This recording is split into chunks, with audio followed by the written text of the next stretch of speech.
प्रणाम। बात करते हैं बुध ग्रह की। बुध ग्रह हमारी कम्युनिकेशन को इम्पैक्ट करता है। जब भी कोई इंटरेक्शन होता है वो डिपेंड करता है आपके जन्म पत्री के अंदर बुध ग्रह की स्थिति के ऊपर।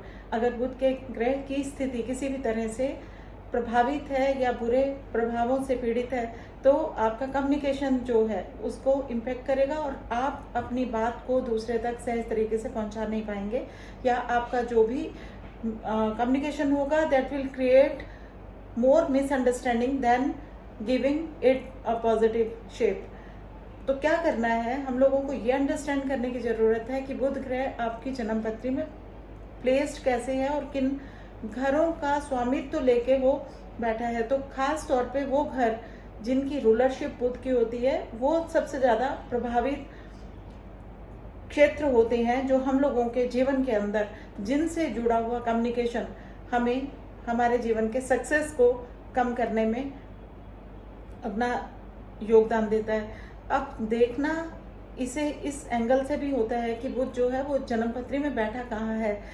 सबसे ज़्यादा जहाँ पे आपका बुध बैठा है, क्योंकि ये नैसर्गिक कालपुरुष कुंडली के तीसरे घर का स्वामी है और छठे घर का स्वामी है, तो वहाँ पे ये आपको बहुत ज़्यादा बिजी रखेगा, बहुत ज़्यादा ऑक्यूपाइड रखेगा।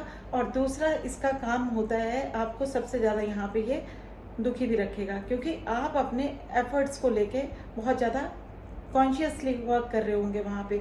तो उसकी रिजल्ट्स की जो अपेक्षाएं होती हैं, जो उससे एक्सपेक्टेशन होता है कि जो आपने किया है वो आपको किस तरह से मिल रहा है, उसका जो प्रभाव है वो कैसे आपके जीवन के अंदर परिलक्षित हो रहा है, ये अगर कहीं पे भी कमी दिखा रहा है तो आप तिल मिला सकते हैं। आपकी तिलमिलाहट आप में एक डीमोटिवेशन के फैक्टर को ऐड ऑन कर सकती है। तो बुध ग्रह की इम्पोर्टेंस को समझते हुए इस ग्रह के बारे में किस तरह से इसे स्ट्रॉन्ग किया जा सकता है, किस तरह से आपकी जन्म पत्री में ये डेबिलिटेशन में है, एक्सॉल्टेशन में है, डिग्निटी में है, या ये किसी भी ऐसे प्लैनेट के साथ बैठा हुआ है जो आपको कॉम्बिनेशन में एंग्जाइटी कॉज कर रहा है, या बुध से जुड़े हुए जितने भी कारकर तो हैं, आप प्रैक्टिकली आप अपने जीवन के अंदर देखते हैं कि you are not good at communication, you are not good at retentive power, you are not good at making impact in the society through your logical sentences. तो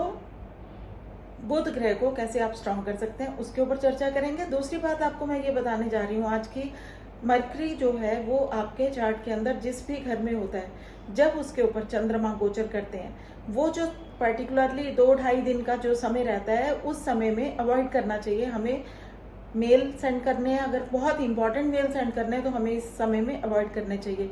व्हाट्सएप के ऊपर आप कोई मैसेज कर रहे हैं उसको रीचेक कीजिए, क्योंकि ये वो समय रहता है जिस समय में आपकी चीज़ें जो हैं वो आपके लिए विपरीत फल दे सकती हैं। यानी कि आपको आपके अपने वक्तव्य जो होते हैं, अपने ही वक्तव्यों में आप ट्रैप हो सकते हैं, फंस सकते हैं, उलझ सकते हैं। तो इस समय में की हुई कम्युनिकेशन अगर आप अवॉइड करेंगे या इस समय को टाल देंगे, आर्गुमेंट्स में नहीं उलझेंगे, तो ये आपके लिए एक बहुत अच्छा सूत्र है जिसे आप चेक कर सकते हैं अपने आप से। अगर आप जानते हैं कि आपके बुध के ऊपर चंद्रमा किस दिन 2.5 दिन के लिए ट्रैवल करने वाला है, 30 डेज में जो चंद्रमा है ये 2.5 दिन में हर नक्षत्र के साथ अपने राशि को परिवर्तन करते रहते हैं।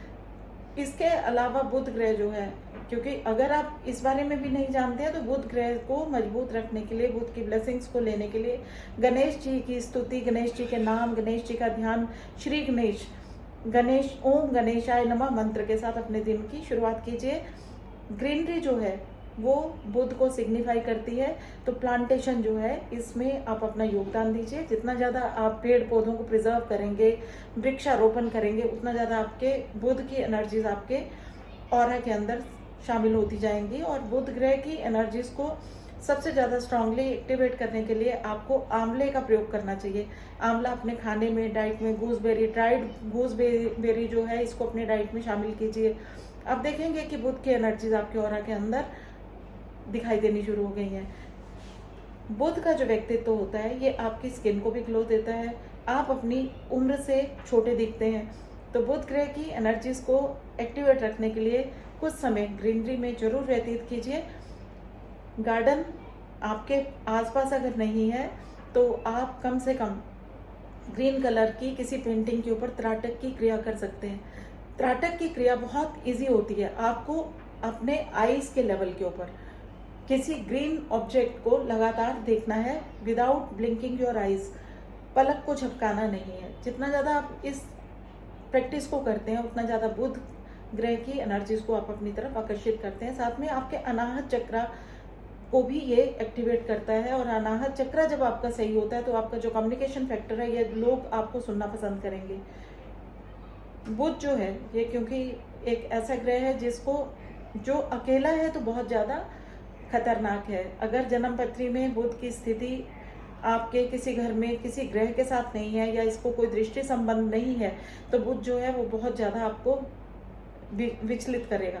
आपके मन के अंदर बहुत ज़्यादा बेचैनी जो है वो क्रिएट कर देगा, जिससे कि आप अपने डिसीजन नहीं ले पाएंगे और आप हमेशा दुविधा में रहेंगे कि आपके लिए अच्छा क्या है, आपके लिए किस तरह से आपको अपनी लाइफ के एनर्जीज को चैनलाइज करना है। ये जो दुविधा है ये आपको हमेशा बनी रहेगी। तो बुध ग्रह की जो इम्पोर्टेंस है इसको समझते हुए मेरी आप लोगों से एक ही रिक्वेस्ट है कि बुध की एनर्जीज ग्रीनरी से आप अपनी कनेक्ट करके एक्टिवेट रख सकते हैं। तो कोशिश कीजिए कि श्री गणेश यानी कि गणेश जी की उपासना के साथ अपने दिन की शुरुआत कीजिए। आप वॉक कीजिए, ग्रीनरी के अंदर त्राटक की क्रिया कीजिए और आप पाएंगे कि आपका जो कम्युनिकेशन स्किल है, ओरिएंटेशन है वो बेटर हो गई। दूसरी चीज़ बुध के लिए सबसे ज़्यादा इम्पैक्टफुल रहती है वो है आपको अपना जर्नल लिखने की एक हैबिट बनानी है। जितना ज़्यादा आप राइटिंग की स्किल को डेवलप करेंगे, यानी कि कोई भी एक चीज़ आपने प्रैक्टिस में रखनी है कि आपको डेली के 2 या 3 पेज जरूर लिखने हैं। जब ये आप करेंगे तो आप पाएंगे कि आपका बुध जो है एक्चुअल में एक्टिव हो गया है, क्योंकि राइटिंग जो है ये बुध को एनर्जी देती है। ग्रीन कलर की इंक से अगर आप जर्नल लिखते हैं तो मैनिफेस्टेशंस भी होंगे उन चीज़ों के जो आप उन्हें लिखेंगे। बुध ग्रह आपके नाम को रिप्रेजेंट करता है, इसलिए कोशिश कीजिए कि जब भी आप सिग्नेचर करें अपने पूरे सिग्नेचर करें और अपने नाम को आप सरनेम के साथ प्रोमिनेंट तरीके से दूसरे को इंट्रोडक्शन में बताएं। इससे भी आपके बुध ग्रह को एनर्जी मिलती है, बुध ग्रह ठीक होता है। तो ये है थोड़े से इंटरेस्टिंग लेकिन बहुत ही इम्पॉर्टेंट फैक्ट्स, क्योंकि without communication there is no understanding and without understanding there is no happiness. If you want to create your environment in the way you want, then try to make your intellect better and your communication skill should be impactful. Thank you so much. Hope you like this information.